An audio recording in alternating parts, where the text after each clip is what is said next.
PPA was started to bring renewable energy to a global market using the blockchain. It's really based on three pillars that we have, there we go, that we have actively engaged in right now. This is a company that has products and projects all over the world. We're building a financial platform around it, which allows for global access using the blockchain, and then a token model that allows for energy to be purchased for the first time in a pay-as-you-go model around the world, allowing end users to finally have access to that missing component in their lives.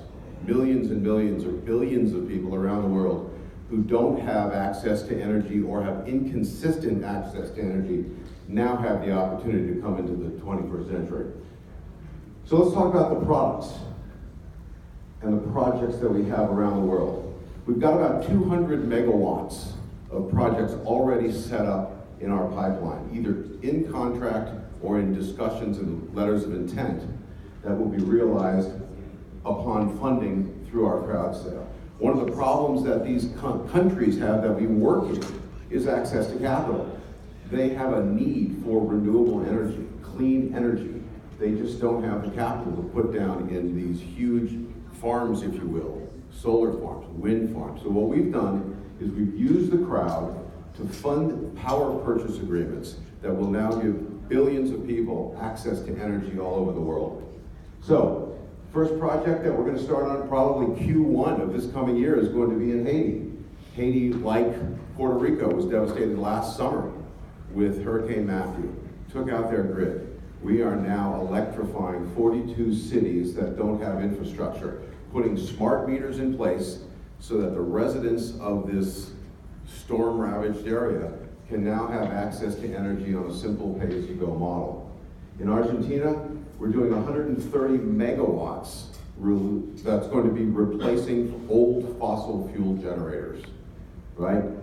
Affecting climate change. So we can have a positive impact on the environment while doing good in society and, of course, making some money, right? In Somaliland, another project, replacing diesel, 22 megawatts under power purchase agreement. This is a really exciting project for us. It's about a $280 million revenue stream over 20 years. And then, of course, in India, where we have a factory for our products, we do a lot of work in India right now. We've got a project ongoing to put about 10 megawatts of power distributed across schools, rural schools in India that are all off-grid. So the company has deal flow. It has projects in hand. It has manufacturing in the United States. It has manufacturing in India. Now we're leveraging these wind and solar products using the blockchain, allowing people to get access to it and the trust and transparency that the blockchain provides. So the next pillar, next thing that we've built is really the platform, and we call that a smart PPA. The smart PPA, or power purchase agreement, and quickly to define what a power purchase agreement is for everyone, it is an agreement between parties that says I will buy energy at X dollars, cents, or cryptocurrency per kilowatt hour for a term. That's all. Typically the terms range from 20 to 25 years right now in the typical power purchase agreement. But the platform that we've created, this smart PPA, now for the first time allows anyone to enter into a power purchase agreement with an energy provider. So somebody out in Ghana, somebody out in Arizona, doesn't matter where it is, can submit to the platform, say I have a need for X number of megawatts, I'm willing to pay Y dollars for now to pay for that power over the length of time, and then that is submitted to our community, the community of token holders that will approve of, and if so, fund that project to be part of that ongoing revenue stream over time. So it makes for a really dynamic opportunity. Now, not just for energy, but in the future, it can also be used for anything, water purification, cold storage, whatever it might be. Submitting to this platform of social good allows for people to have a voice in what's going on. It allows the community of token holders also to be able to approve of those projects and then move forward. It also, one of the great byproducts of this, it makes this company infinitely scalable. Anyone, anywhere can now be a participant in the community. If the product or the need is found valid by the token holding community, the project moves forward. The third pillar is the energy currency, and that is a token model, which I'll explain in a moment, but we've created an NRG token, which allows an end user to pay for power. They can do it on a swipe card, they can do it on a mobile platform, any number of ways to charge or basically reload that energy currency, the NRG, then becomes the ability to transact with the blockchain and get power as you need on a pay-as-you-go basis. So what that does, that reduces expense, right? It reduces the cost of energy for the end user. That's a good thing. The LCOE that you see there is, the acronym stands for levelized cost of energy. So typically, our wind and solar products will produce energy at about 6 cents a kilowatt hour. That next acronym, FIT, is feed-in tariff. That is what the end user, or the proxy for that end user, might be a utility company, is willing to pay for that energy. So just by example, one of our customers in India, willing to buy power at, in Africa, willing to buy power at 29 cents a kilowatt hour. We produce at 6. So there's our profit margin. 6 cents a kilowatt hour, we sell it for 29, right? The cost that that utility company incurs right now for every kilowatt hour is about 35 cents. So when they buy at 29, they're making money. They sell to their customer at 50 cents. That's their margin. So now we can reduce the cost of power to the end user through the value chain. Everyone's making some money, because if one part of that chain breaks down, it's done, right? So everybody's got to make some money. Using the blockchain, we can then monitor the energy, we can then validate the payments, we can make sure that everybody in the value chain is served well with transparency that the blockchain provides. This is the first time anyone has ever really tried to put energy distribution and payment on the blockchain like this, on a peer-to-peer basis. And if you want to see it running, I encourage you to come to the booth next door, where we can show you the NRG token working in the real world. Another byproduct of what we do is reduce the time that it takes. And this is really the genesis of this project. We do a lot of work all over the world, developing nations. As I said earlier, access to capital is the problem. Typically, a country would go to the World Bank, they'd go to USAID, they'd go to African Development Bank or any regional development bank or NGO and try and get a project funded. Really costly, really time consuming. It takes years to get a project done. In fact, I've been working on one where we're 18 months in and we haven't got it done yet. Using the blockchain, using the crowd, and putting good financial controls in place, because these can be risky countries, I acknowledge that. But as we go forward and we put the right insurance policies and risk insurance in place to guarantee or secure that investment, we've got a real opportunity to make meaningful and dramatic change in people's lives. I got an example that we're happy to say we just completed, a project in Sudan. It took them 6 months to find $500,000 for a small installation. Using Impact PPA, we would be delivering power right now and being paid for it. Cutting out all the layers of finance, the legacy financial institution. You can read more about this in our white paper, which has recently been published. It's on our site at impactppa.com. Another byproduct of doing this is, as we work in third world or developing countries, we know that corruption is prevalent. When the World Bank sends $100 million to Kenya to go do a renewable energy project, $10 million gets on the ground. The other 90 just evaporates. Don't know where it goes, but it's just gone, right? A fraction of what is being pledged is actually going to the end user. In our case, we put product on the ground. We don't put money on the ground. So it's really difficult to take a bunch of solar panels to Switzerland and put them in a safety deposit box.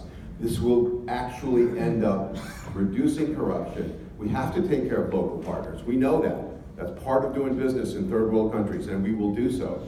But we will be able to get more money on the ground doing real good than what traditionally happens right now in today's ecosystem.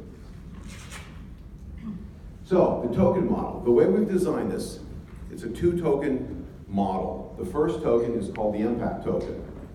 What that does is it allows for the community to buy or purchase token for a right to participate in the community. And that participation, of course, is voting rights on when projects get done, subsequent fundings that get done. So we are really going to give the token holding community, the impact holder, a voice in how it happens. The next piece of that is that we will create the NRG pool, or the impact pool, based on power purchase agreements. So if we have one in Somalia, we have one in Kenya, we have one in Nebraska, it doesn't matter. That NRG token is specific to the power purchase agreement, tied to that agreement, and the token holders can participate in that pool.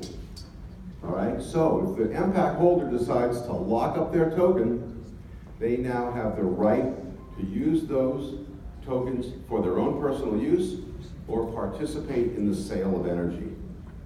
So it's another way of looking at token ownership and token participation, right? They benefit from the success of the company through the valuation of the token, and the impact token, as well as the participation in the community for the NRG, creating this, as we said, this pay-as-you-go model, first time on the blockchain. So what we're doing with impact, this is our business model. So we're starting with, as I said, the impact token, which is designed to fund projects. This is the engine that gets these things going. This is how we're going to start realizing that 200 megawatts that's in our pipeline. That's over $250 million of revenue to the company right now, which will start working in January. We install that project. It gets on the ground. Typically, it'll take anywhere from 3 to 6 months to start producing energy, but it's also dependent on the size of the project. Once it's on the ground and producing energy, and it's being purchased by the end user through NRG, that revenue flows back to Impact PPA, where the net profits go into an investment fund for subsequent projects.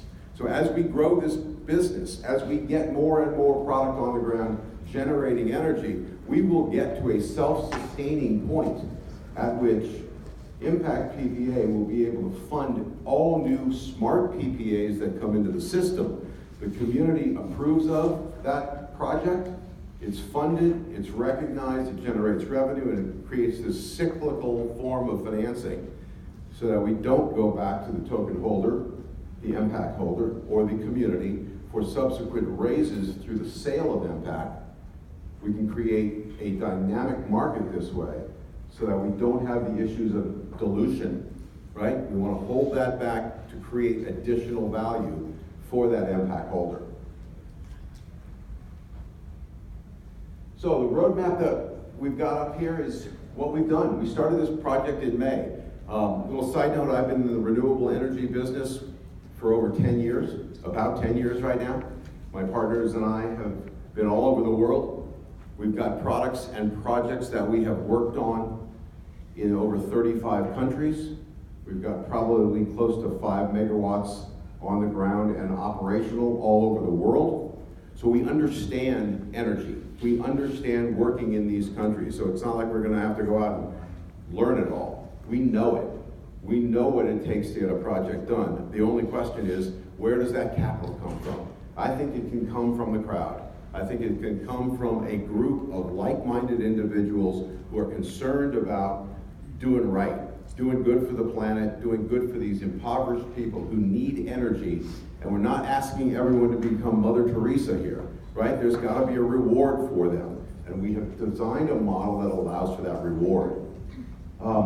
So we started it in May. We've developed through June up till today. It's obviously like all of us in the blockchain. We're learning about the technology. We're continually improving it. Right now, we've got a really solid MVP of the NRG token. As I said, it's running next door. Happy to show it to you. And the timeline is we just completed our first round pre-sale. We've got a new pre-sale open now, and we expect to be launching a public sale in mid-November, at which point, once it's funded, we have about a 12-month development cycle to get all the way through the smart PPA and rolled out into the market.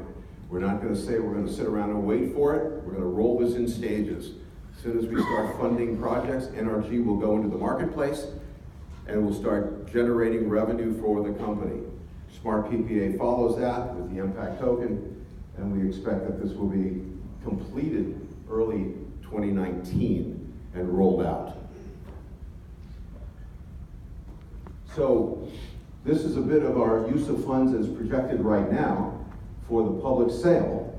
As you can see, most of the money raised is going to go into product. It's going to go into installation right now so that we can start generating revenue. That 60% represents all of the projects that I mentioned earlier, with the exception of some of the 100 megawatt ones, but we'll be working on those in parallel. This is going to get Haiti, this is going to get Africa, this is going to get other countries in the Caribbean running right now so that we can be generating meaningful revenue which gets reinvested into the company. And our team, that's right, last slide. So as I mentioned, my name is Dan Bates, President and CEO.